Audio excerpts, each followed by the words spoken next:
Hello दोस्तों, कैसे हो? आपका स्वागत है त्रिपाण स्टडी सेंटर में। आज जो हम करने जा रहे हैं क्लास 9th का यानी 9वीं कक्षा के लिए जो है सामाजिक विज्ञान। ये टॉपिक कई मानने में एग्जाम के व्यू से बहुत काफ़ी इंपॉर्टेंट रहेगा, क्योंकि इसमें जो है हम कुछ ही क्वेश्चन का डिस्कस करेंगे जो कि हमारे चैप्टर के अंतर्गत होगा। ठीक है, और ये आपके लिए इम्पोर्टेंट इसलिए भी रहेगा क्योंकि ये हिंदी इंग्लिश दोनों माध्यम में समझाया जाएगा। ठीक है, जैसे कि मैंने आपको हर वीडियो में बोला है कि एग्जाम के समय मैं आपके लिए इम्पोर्टेंट क्वेश्चन डालूंगा, तो वो जो है वादा पूरा करने का समय है। तो चलिए देखते हैं हमारा आज पहला क्वेश्चन क्या है कि हु आर द नवोदयस and give two example. There is the most important question here, who are the नवोदयस and give an example. The answer here, नवोदयस are people who do not live in a one place but move from one area to the another to the area they are living. There is the most important here कि nomads is a people who do not live in a one place but move from one area to the another to area they are living. There is a second point here. In many parts of India, we can see a nomadics is a specialist on their move with there is a need of cattle. There is a need of cattle. He is a move to one part to another. And the third here, for example, is a Gulzar. Is a backwaters is a Jammu and Kashmir is a Gadai is a spirit of the Himachal Pradesh and Gujarats of the Garhwals and Kumaon is a Dangars as a Maharashtra. There is a most important name here on this time as a Nomadas.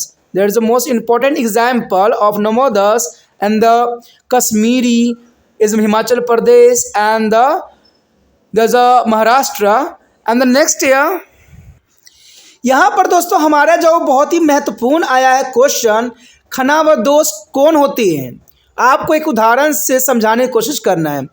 हमने यहाँ पर जो है 3 point को जो है महत्व दिया है। इसके अंतर्गत कहते हैं अधिक बड़ा क्वेश्चन करके भी कुछ फ़ायदा नहीं रहता है। बच्चों को तो सिर्फ समझाने से है कि उनको जल्दी से समझ में आ जाए और उनको जो है एग्ज़ाम के लिए तैयार हो जाए। तो नवोदय का मतलब आपको पता ही हो गया होगा, खनावदोष होते हैं।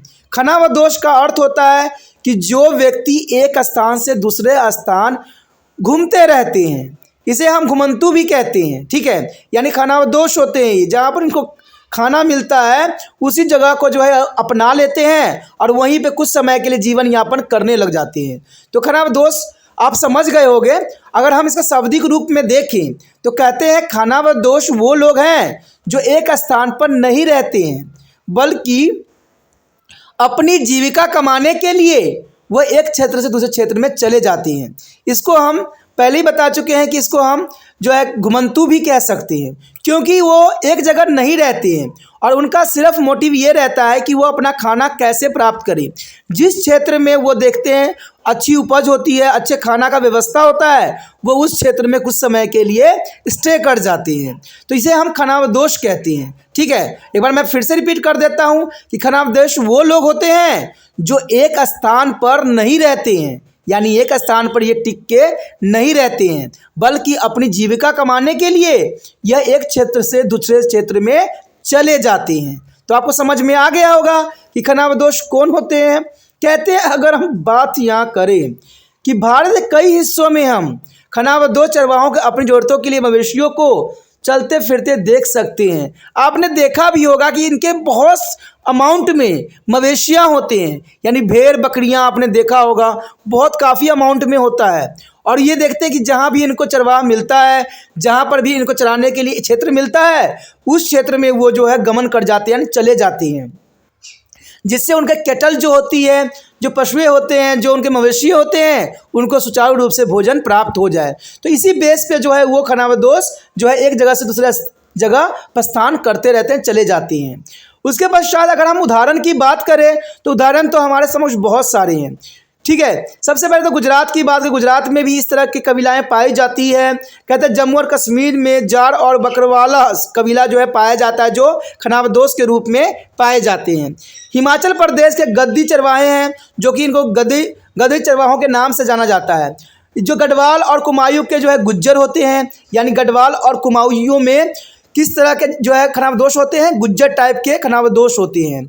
और महाराष्ट्र में जो है धनगर आदि, यानी महाराष्ट्र में धनगर नाम के जो है खनावदोष होते हैं। तो आपको यहाँ पर समझ में आ गया होगा कि खानाबदोश कौन होते हैं। खानाबदोश वो होते हैं जो एक स्थान से दूसरे स्थान पर जो है चले जाते हैं अपने जीविका कमाने के लिए, और उनका जो है मेन मोटिव होता है जो उनके मवेशियाँ होते हैं उनके लिए जो है अच्छे से भोजन प्राप्त हो, इसलिए वो एक स्थान से दूसरे स्थान तक चले जाते हैं। यानी अपने भोजन के साथ वो अपने मवेशियों को भी ध्यान देते हैं। और इसका अच्छा उदाहरण है आपका जम्मू और कश्मीर में जाड़ बकरवाला और हिमाचल प्रदेश में गद्दी चरवाहे हैं। तो ये काफ़ी महत्वपूर्ण है। तो here the question to second, they describe the social division of the Masai. Masai is the most important community here. The answer here, the Maasai society was divided into two social categories, the elders and warriors. There is a most important point here. The Maasai society is divided into two social categories, the elders and warriors. And the next point here, the elder formed is a ruling group and made the periodic councils to be decide on the affairs of the community and settle disputes. That is the most important to here, the elder. And second here, the warriors is a consist of the younger people. That is the third point.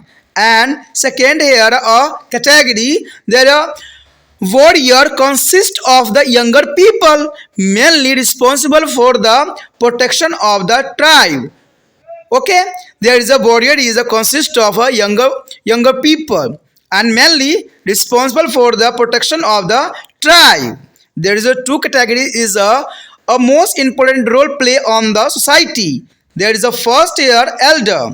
The elder, there is the community and the settle the debt. There is a counseling of the deciding to affair of the community and settle debt. And second here category is a warriors. Warrior is a consist of young people and responsible for the protection of the tribe. Okay, and fourth point here, they also organized to the cattle ward. There is a cattle wards and ridings was important in a society where a cattle was wealth. There is a most important. And fifth point here, ridings assert their power of different pastoral group. Okay, the riding is assessed the power of the different pastoral group. There are described social division of Maasai. There is a important. कहते हैं अगर हम मसाई सामाजिक विभाजन का अगर हम जानें तो काफ़ी महत्वपूर्ण रहेगा कि मसाई के सामाजिक विभाजन किस प्रकार किया गया था। अगर हम मसाई के सामाजिक जो है विभाजन का हम वर्णन करें और जानने की कोशिश करें तो ये हमारे समक्ष आएगा। बहुत ही महत्वपूर्ण बात आता है कि देखिए यहाँ पर मसाई समाज दो सामाजिक श्रेणियों में विभाजित था, एक बुजुर्गों का था और एक योद्धाओं का था। आप समझ सकते हो कि मसाई समाज को जो है दो श्रेणियों में विभाजित की गई थी। पहला श्रेणी जो था बुजुर्ग का था और दूसरा जो था योद्धा का था।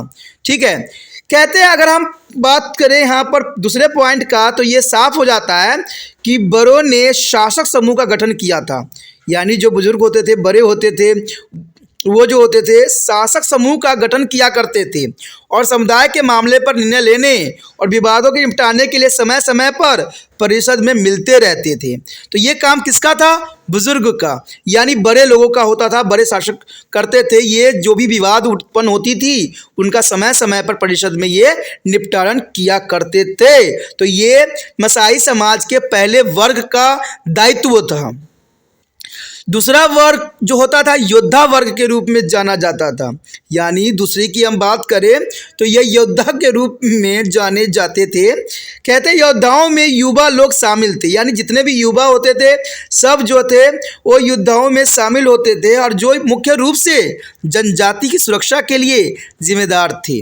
यानी जो यंग थे, ठीक है, काफ़ी स्ट्रॉन्ग भी थे, तो उनका सिर्फ एक दायित्व था कि जो है जनजातियों की सुरक्षा किस प्रकार किया जाए। यानी सारी जिम्मेवारी सुरक्षा का जो था इन योद्धाओं पे था, यानी युवा वर्ग के लोगों पे था।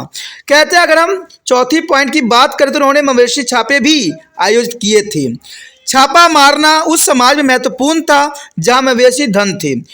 कहते छापेमारी ने विभिन्न देहाती समूह की शक्ति पर जोर दिया गया था। यानी छापेमारी का भी काम ये लोग किया करते थे, मसाई समाज के लोग सब। तो आप समझ गए होंगे कि इनको दो श्रेणियों में बांटा गया था, बुजुर्ग और योद्धा के श्रेणी में, और इनके समय में जो है छापामारी जो है मुख्य रूप होती थी और जिसके वजह से जो है ये काफ़ी समाज जो है फैली। तो ये काफ़ी महत्वपूर्ण था उस समय के अंतर्गत और एग्जाम व्यू से भी ये क्वेश्चन काफ़ी महत्वपूर्ण है कि मसाई के समाज विभाजन का किस प्रकार था, यानी किस प्रकार वो लोग विभाजित हुआ करते थे। Here, third question, what do you know about the pastoralist is a community of Africa? There is a most important question. What do you know about the pastoralist is a community of Africa?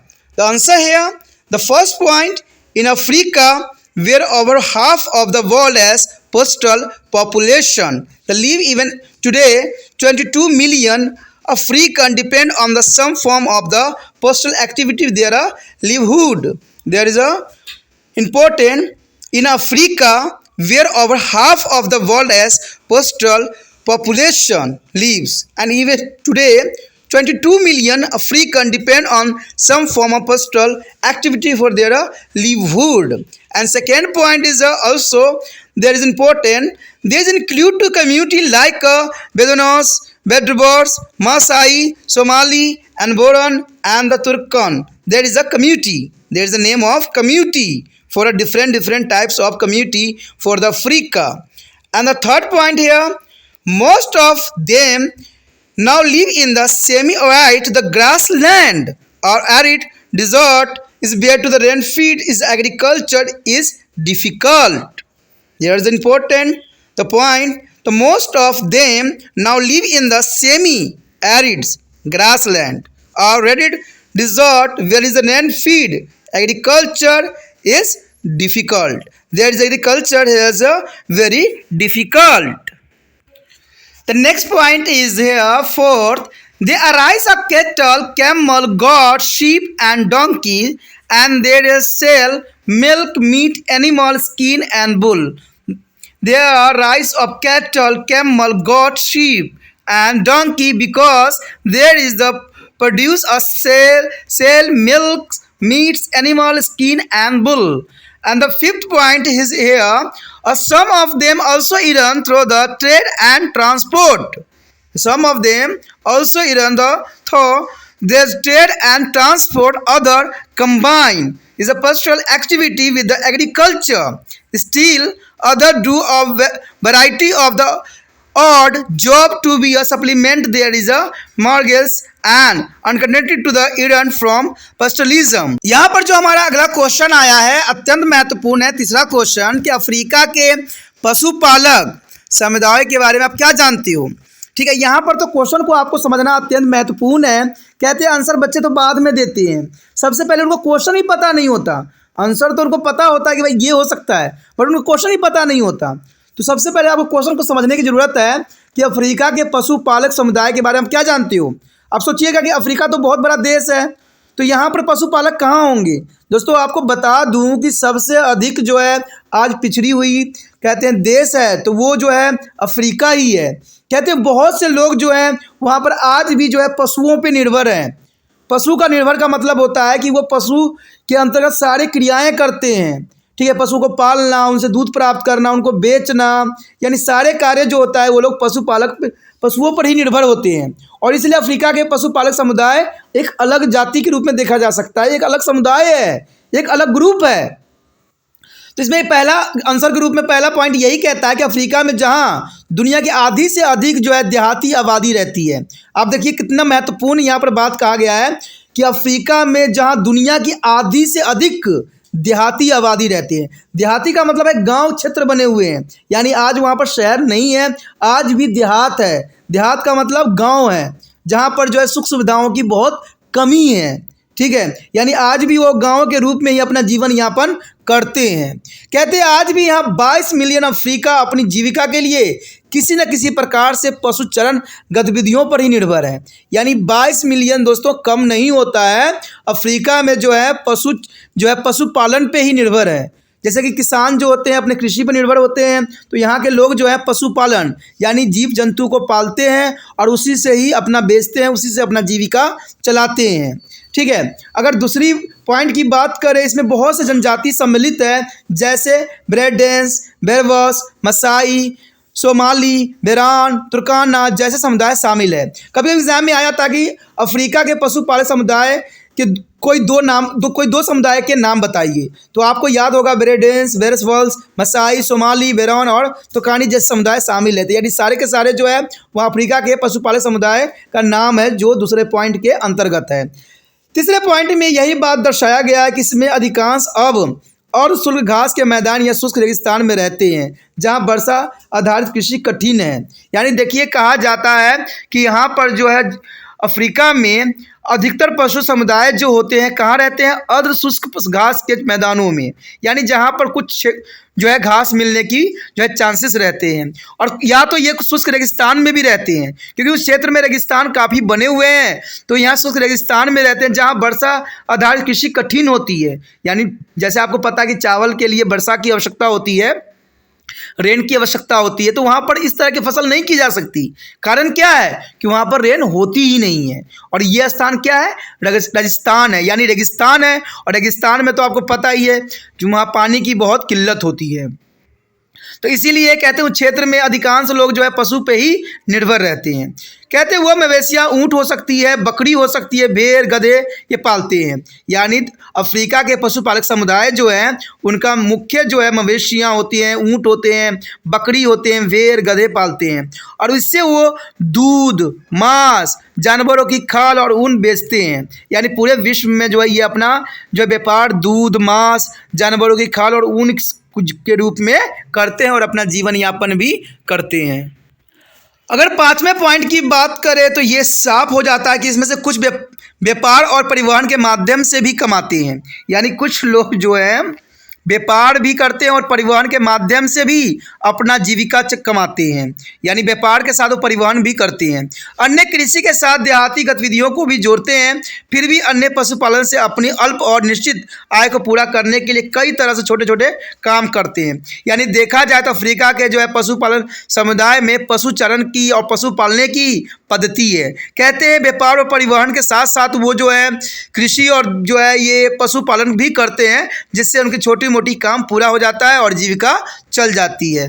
तो ये काफ़ी महत्वपूर्ण question था। इसमें अगर आप अच्छे से समझने की कोशिश करोगे तो 100% आपको समझ में आ जाएगा। इसके पॉइंट मुश्किल नहीं है, बहुत ही आसान है, सिर्फ आपको एक बार समझने की ज़रूरत है। Who were the Masai? Who were the Masai is the most important question here. Who were a Masai? There is an answer here. The title of Masai derived from the word Ma. Is a Masai mean my people. The Masai here a meaning of a my people.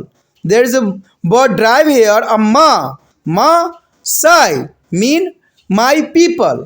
And the second point here, the Masai are traditionally is a nomadic and pastoral people.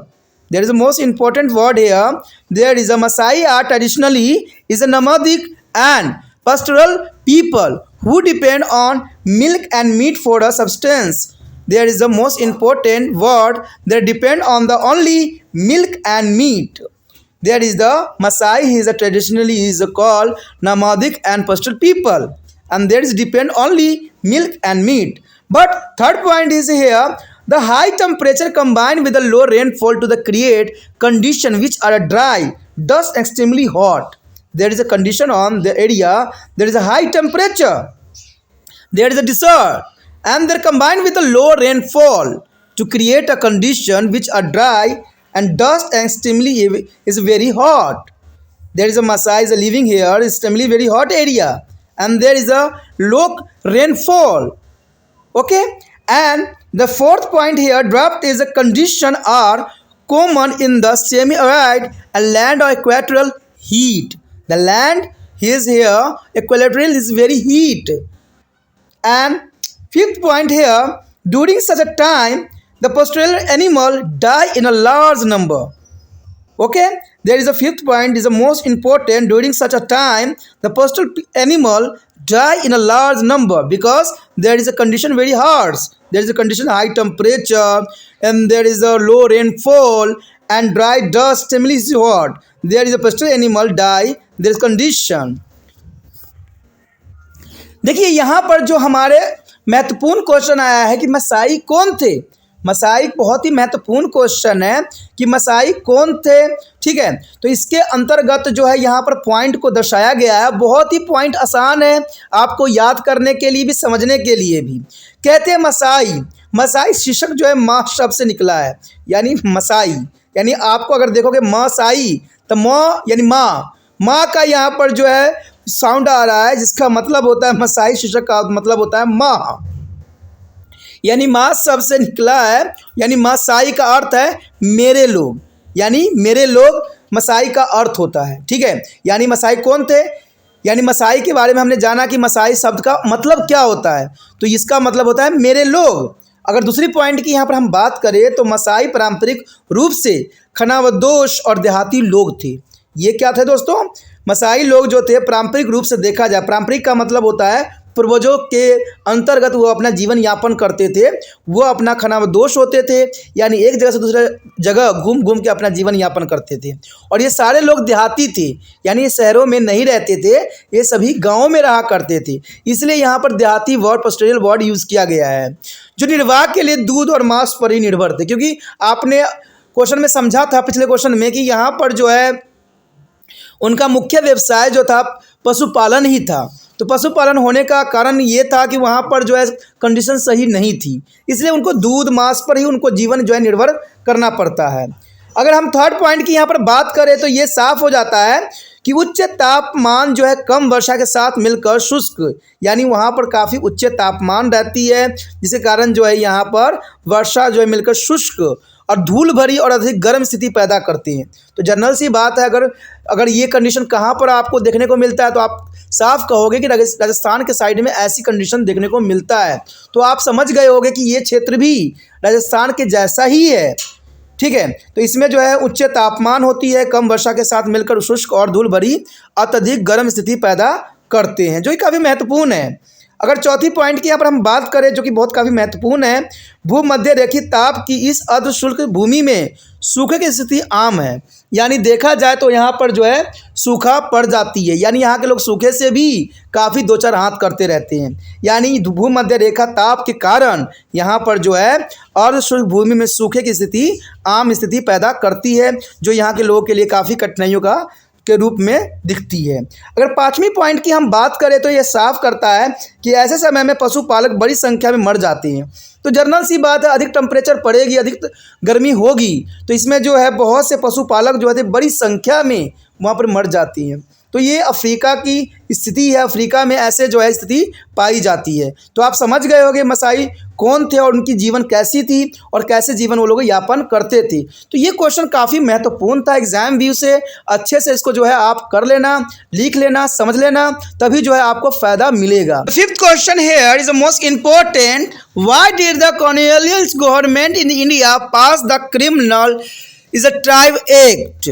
There is a most important question. Why did the colonialist government in India pass the Criminal Tribes Act? There is a very important question. Their answer here in 1871. There is a passed of this Criminal Act of 1871. The act passed here 1871. The colonial government passed the Criminal Tribe Act. The first point is most important. The colonialist government want to rule over to the settled population.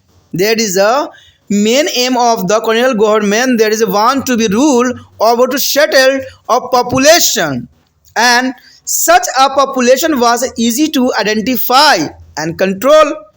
There is a pass of the act because there is a identify and control for the population. And second here, those who were settled were see to the peaceable and low abidings, and those who were nomadics were considered to be criminals. Okay, there is who were nomadics were considered to be criminals, and the most important here, population for the identify and control. And third point here, by this is act, mainly communities of craftsmen, traders and pastoralists were classified as a criminal tribes. Okay, by their act many community of craftsman and traders and pastoralists were classify as a criminal tribes. यहाँ पर जो हमारा पांचवा question आया है बहुत काफ़ी महत्वपूर्ण है और इसको भी पॉइंटों के रूप में दर्शाया गया है। कहते हैं यह क्वेश्चन समझना दोस्तों आपके लिए बहुत महत्वपूर्ण रहेगा। क्वेश्चन को ध्यान से समझने की कोशिश कीजिए। क्वेश्चन कहता क्या है और इसका आंसर क्या हो सकता है। तो क्वेश्चन कहता है कि भारत में औपनिवेशिक सरकार ने आपराधिक जनजाति अधिनियम क्यों पारित किया था। देखिए भारत में जो है सभी विभाग अलग अलग होते हैं, तो यहाँ पर जो है अपराधी विभाग को जो है औपनिवेशिक मतलब दूसरे देशों से व्यापार करने वाला विभाग। समझ रहे हैं ना बात को। क्या क्वेश्चन पूछा गया है कि भारत में औपनिवेशिक सरकार ने, यानी जो दूसरे देशों से व्यापार करते हैं, उपनिवेश सरकार ने आपराधिक जनजाति अधिनियम क्यों पारित किया गया, यानी जो जनजाति लोग हैं उनके लिए अपराधी जनजाति अधिनियम क्यों पारित किया। ये काफ़ी महत्वपूर्ण क्वेश्चन है। तो देखा जाए तो इसको पास किया गया था 1871 ईस्वी में, यानी 1871 ईस्वी में। और ये आपको बता दूं कि ये इस समय 1871 ईस्वी में यहाँ पर अंग्रेज़ों का राज हुआ करता था। ठीक है, यानी ये अधिनियम जो था अंग्रेज़ों के समय पास किया गया था। यानी 1871 में ब्रिटिश सरकार ने अपराधी जनजाति अधिनियम पारित किया गया था। ठीक है, और पहले पॉइंट यहाँ बताता है कि किस लिए यह अधिनियम पारित किया गया था। कहते हैं उपनिवेशी सरकार एक स्थिर आबादी पर शासन करना चाहता था, यानी एक स्थिर आबादी पर। ठीक है, एक आबादी है, आबादी का मतलब समझ सकते हो आप, जनसंख्या के ऊपर वो राज करना चाहती थी और ऐसी आबादी को पहचानना और नियंत्रण करना आसान था। अब देखिए कहते जब तक आप पहचानोगे लोगों को नहीं तो उन पर राज क्या करोगे। तो सरकार का यही यहाँ पर मेन जो था एम था कि लोगों की हम पहचान करें और उनको नियंत्रण करके उन पे ही हम राज करें। कोई भी जो शासक होता है वो लोगों पे राज करता है, ये तो आपको पता ही होगा। इलेक्शन में देखो कोई भी पार्टी जीत जाती है और उसको जीत जाने की वजह से क्या मिलता है, हर तरह की सुख सुविधाएँ मिल जाती है। और वो क्या करता है, हमारे लिए बेतुका रूल रेगुलेशन बनाता है और हमें आंख बंद करके उसको मानना पड़ता है। अगर नहीं मानिएगा तो अगले दिन जेल में नजर आइएगा। तो यही बात उस समय सरकार चाहती थी कि जो जनजाति है उस पर राज करना चाहती थी और इसके लिए वो पहचानना और नियंत्रण रखना बहुत ही जरूरी था। इसलिए 1871 में जो है अपराधी जनजाति अधिनियम पारित किया गया था। दूसरी पॉइंट की हम यहाँ बात करें तो ये साफ हो जाता है कि जो लोग बसे हुए थे, यानी बसे हुए लोग का मतलब होता है जो पहले ही वहाँ पर रह रहे थे, यानी पहले से ही वो लोग वहाँ पर रह रहे थे, उन्हें शांतिपूर्ण और कानून का पालन करने वाले के रूप में देखा गया कि वो लोग बहुत शांति जो है प्रिय थे और कानून का पालन भी कर रहे थे बखूबी। और वो जो खनाबदोश थे उन्हें अपराधी माना गया था, और जो खनाबदोश होते हैं जो घूम घूम के अपना जीवन यापन कर रहे थे उनको अपराधी माना गया।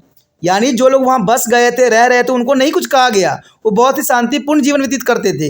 लेकिन ये रूल जो था खनाबदोश के लिए रूल जो है बनाया गया कि जो घूम घूम के अपना जीवन यापन कर रहे थे उनको जो है अपराधी माना गया था। समझ गए ना आप कि जो बसे हुए थे वहाँ पर उनके लिए ये प्रावधान नहीं था, ये उनके लिए था जो घूम घूम के अपना जीवन यापन करते थे, उनके लिए जो है ये अधिनियम पास किया गया था, यानी ये एक जो है पास किया गया था। अगर हम तीसरी पॉइंट की बात करें तो कहते हैं इस अधिनियम द्वारा शिल्पकारों, व्यापारियों और चरवाहों में कई समुदायों को जो है आपराधिक जनजाति के रूप में वर्गीकृत किया गया था। अब देखिए काफ़ी महत्वपूर्ण आ गया ना कि अपराधी वर्ग किनको माना गया था। इस अधिनियम के अंतर्गत अपराधी माना गया था शिल्पकारों को, व्यापारियों को और चरवाहों को, यानी क्राफ्ट पर्सन का, ट्रेड को, और जो है हमारा नवोदय इसे जो है इन लोगों को माना गया था, समुदाय को। तो ये काफ़ी महत्वपूर्ण आपके लिए रहता है क्योंकि आपको पता है कि शिल्पकार जो होते थे, यानी जो क्राफ्ट मैन होते थे, वो घूमते थे, यहाँ से वहाँ दूसरे देशों में जाते थे और आपराधी गतिविधियों को जो है वो लोग अंजाम देते थे। उसी तरह व्यापारी भी जो होते थे दूसरे देश में व्यापार करते थे और व्यापार के रूप में जो है वो अपराध किया करते थे। आपको पता ही होगा कि आपने फिल्मों में भी देखा होगा कि विदेशों से सोना मंगवाना, ये मंगवाना, ये सब व्यापार के अंतर्गत ही आता है। तो इसलिए सरकार जो थी इन पर निगरानी रखना चाहती थी, इनको जो है अपने कंट्रोल में करना चाहती थी और इन पर राज करना चाहती थी। इसलिए जो है इन्होंने इन जनजातियों के लिए जो है 1871 ईस्वी में जो है अपराधी जनजाति अधिनियम को पारित किया था। तो आपको समझ में आ गया होगा क्वेश्चन अच्छे से। मैंने हर संभव कोशिश किया कि आपको समझ में आ जाए। Here is the sixth question, the most important here. How were the criminal tribe controlled by the British government? That is the most important question here. How were the criminal tribes controlled by the British government? You understand? The question is the most important here. How were the criminal tribes controlled by the British government? The answer here, once this act come into the force, this community, which were nomadics, is now expected to live only in a notified village settlement. This is the most important point. Once this act come into a force, and this community, which were nomadics, now expected to live only in a notified village settlement. And the next point here, they were not allowed to move out without a permit. They were not allowed to be moved out without a permit of government. And there is the act passed for the third point. The villager, a police were also told to keep a continue watch on them. Okay, there is the village police was also told to keep a continue watch on them. And why this act is a nomadic tribes learn to be live a shuttle life. Okay, there is the most important question. हमारे समक्ष जो अगला question आया है बहुत ही महत्वपूर्ण है। कहते हैं इसके भी बहुत 3 ही पॉइंट रखा गया है जो कि काफ़ी आपके लिए आसान रहेगा। अपराधी कबीलों का ब्रिटिश सरकार का नियंत्रण किस प्रकार का था? यानी अपराधी कबीला, आपको पिछला क्वेश्चन भी आपको याद होगा, उसमें हम अपराधी जो है रूल रेगुलेशन की बात किया था जो कि 1871 की थी। कहते उसी समय अगर ये रूल को हम देखें उसी रूल के अंतर्गत, तो अपराधी कबीलों पर ब्रिटिश सरकार का नियंत्रण किस प्रकार का था, कैसा नियंत्रण था ब्रिटिश सरकार का? क्योंकि आपको पता है कि 1871 के अंतराल में जो है गवर्नमेंट जो थी वो थी ब्रिटिश का, और ब्रिटिश क्यों नियंत्रण करना चाहते थे तो आपको समझ में आ गया था। और कहते हैं ब्रिटिश के नियंत्रण किस प्रकार की थी, किस तरह से उन्होंने किया था, तो ये क्वेश्चन समझना आपके लिए बहुत जरूरी रह जाता है। अगर बात करें आंसर की तो ये बात साफ होता है कि इस अधिनियम के लागू होने के बाद, जो ये नियम लागू हुआ था, इस नियम के लागू होने के बाद ये समुदाय जो खानाबदोश थे अब केवल अधिसूचित गांव की बस्तियों में रहने की उम्मीद करते थे। यानी ये लोग जो थे आप घूमने वाला जो कार्य थे छोड़ दिए थे, क्योंकि सरकार ने इन पर नियंत्रण रख लिया था और सरकार इसको अपराधी घोषित कर दिया था। और अपराधी के साथ क्या सलूक होता है तो आपको नॉलेज है ही है। तो ये लोग जो थे अब गाँव में बस के रहने लग गए, यानी वो घूमना छोड़ दिए, गाँव में रहना इन्होंने सुनिश्चित कर लिया, जो कि काफ़ी ज़रूरी भी था। यानी ये सरकार के नियंत्रण के कारण हुआ। उसके पश्चात अगर दूसरे पॉइंट की हम बात करें तो कहते हैं इसमें जो है उन्हें बिना परमिट के बाहर जाने की अनुमति नहीं थी, यानी बिना अनुमति के वो बाहर नहीं जा सकते थे। यानी सरकार से उनको बाहर जाने के लिए एक परमिट पास करवाना पड़ता था, उनको एक रेगुलेशन के अंतर्गत उनको एक लिस्ट बनाया जाता था, जिसके अंतर्गत किसी को बाहर अगर भेजा जाता था तो उनके सारी रिकॉर्ड रखे जाते थे। तो ये नियंत्रण सरकार की, ब्रिटिश सरकार की थी कबीलाओं पर। कहते हैं अगर तीसरी बात हम करें तो ये साफ करता है कि गांव के पुलिस को भी उन पर लगातार नज़र रखने के लिए कहा गया, कि पुलिस को भी ये निर्देश दी गई, जो कि गांव के थे, गांव के पुलिस वालों को ये आदेश दी गई कि इन पे जो है आप कड़ी नज़र रखिए कि ये लोग कहाँ जाते हैं, क्या करते हैं। क्योंकि सरकार का महत्व था कि ये लोग घूमना छोड़ दे, क्योंकि इससे घूमने से ये होता है कि सरकार उनके बारे में पूरे इन्फॉर्मेशन नहीं रख पाते थे और ये अपराध करके भी बच जाते थे। इसलिए सरकार ने इसको जो है अपराध घोषित कर दिया, और इससे वजह से क्या हुआ, वो लोग काफ़ी डर गए और वो जो थे एक गांव में एक ही जगह पर रहना शुरू कर दिए। लेकिन फिर भी सरकार ने इस बात पे जोर दिया कि ये लोग क्या करते हैं, कैसे अपना जीवन यापन करते हैं, तो इसके लिए जो है गांव के पुलिसों को उनके जो है लगातार नज़र रखने के लिए कहा गया। और इस अधिनियम द्वारा जो है खानाबदोश जनजाति ने एक जो है व्यवस्थित जीवन जीना सीख लिया, क्योंकि ये जो स्थिति थी वो काफ़ी उनके लिए अलग थी, लेकिन फिर भी उन्होंने जो है इस तरह जो है एक जगह पर टिक के जीवन जीना उन्होंने सीख लिया, जो कि काफ़ी महत्वपूर्ण भी था। और सरकार के लिए भी अच्छा हुआ कि उनको जो है जानना, समझना और उन पर नियंत्रण रखना बहुत ही आसान कार्य हो गया। तो इसीलिए जो है ब्रिटिश सरकार ने जो है अपराधी कबीले ब्रिटिश सरकार ने नियंत्रण के अंतर्गत हो गई। तो ये काफ़ी महत्वपूर्ण क्वेश्चन था। कहते हैं क्वेश्चन समझना आपके लिए ज़रूरी है कि अपराधी कबीलों पर ब्रिटिश सरकार का नियंत्रण किस प्रकार की थी। तो ये किस प्रकार की थी आप समझ गए होंगे कि उन्होंने परमिट बनाना स्टार्ट कर दिया कि बाहर जाने से परमिट लेना पड़ेगा। उनको गांव वाले पुलिसों को लगा दिया गया नज़र रखने के लिए, ठीक है, और वो जो है एक जगह स्थगित कर दिया गया। तो ये काफ़ी महत्वपूर्ण था। तो here are 7 question is the most important. Explain how the nomadic community have to move frequently from one place to another. What are the benefits of the involvement of this continued movement? There is a most important question for the NCERT book. There is a explained by the nomadic communities have to move frequently from one place to another. And what is the benefit for the environment? There is a most important question here. The answer here, in winter when there is a snow on the mountain, there is the shortage of the fodder. In such a situation, the herdsman is go to the lower area of the Shivalik, where is the plenty of fodder. Is here in the winter when to the snow on the mountain, and there is a shortage of the fodder. And in such a situation, the herdsman go to the lower area of the Shivalik, and where is the plenty of the fodder. And then when to the summer began, the snow in the mountain melt and abundant to folded grow there. In such a situation, the sparrowheads go to about to the high mountain. The environment get a lot of benefit from this is a continued movement. The environment is a lot of benefit for a continued movement. When the sparrowheads leave a place, the grass get a chance to the grow again. There is the most important point. When the sparrowheads leave a place, the grass get a chance to grow again, and it is a help to the efficient use of pasture in a different area. There is a benefit of the movement. Does the continued change of location, the vegetation of any one place in not over exploited? There is the most important point here. Due to continued change of the location, the vegetation of any one place is the not over exploited. And the next here, quality of posture is maintained. There is the most important here. A quality of posture is maintained. And the next, the fertility of the land remains constant due to change of place.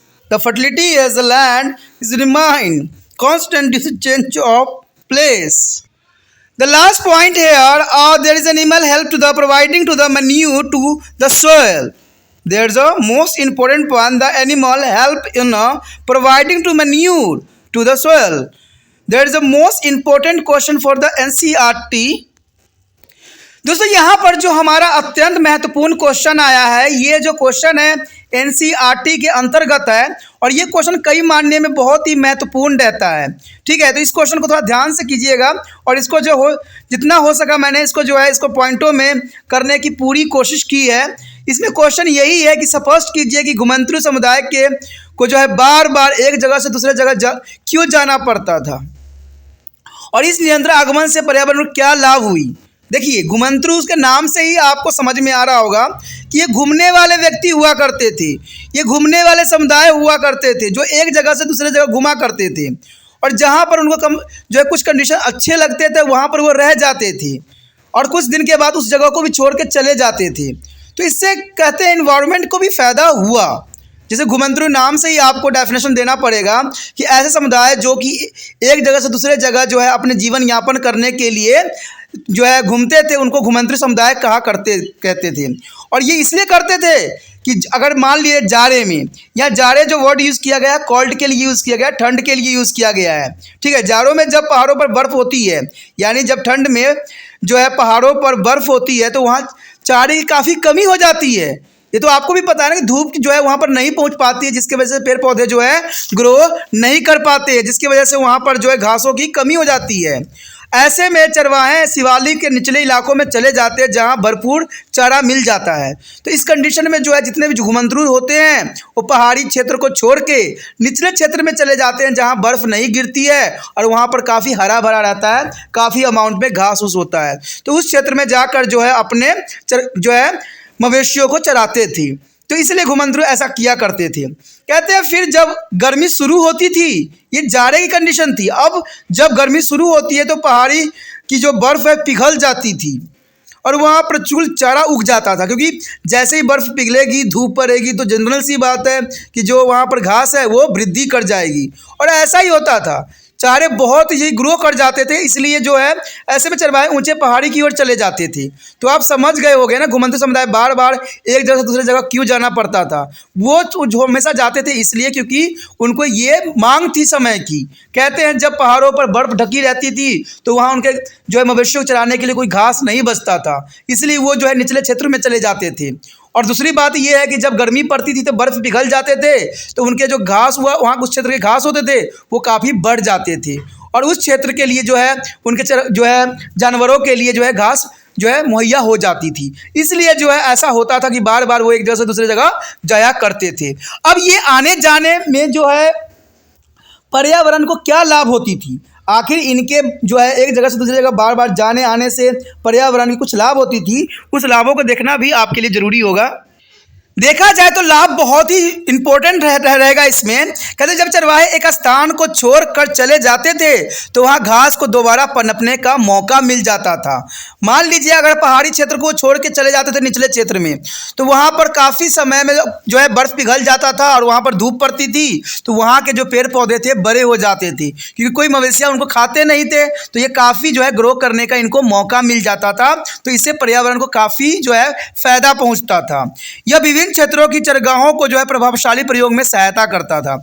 यानी देखा जाए तो यह विभिन्न क्षेत्रों के चरगाहों को काफ़ी प्रभावशाली प्रयोग में सहायक करता था। यानी अगर सर्दी पड़ती थी तो वो निचले क्षेत्र में चले जाते थे, और जैसे ही गर्मी पड़ती थी तो वो पहाड़ी क्षेत्र में चले जाते थे। तो इसका जो है उनके हर तरह की समस्या जो थी बहुत आसान तरीके से जो है सलूशन हो जाती थी।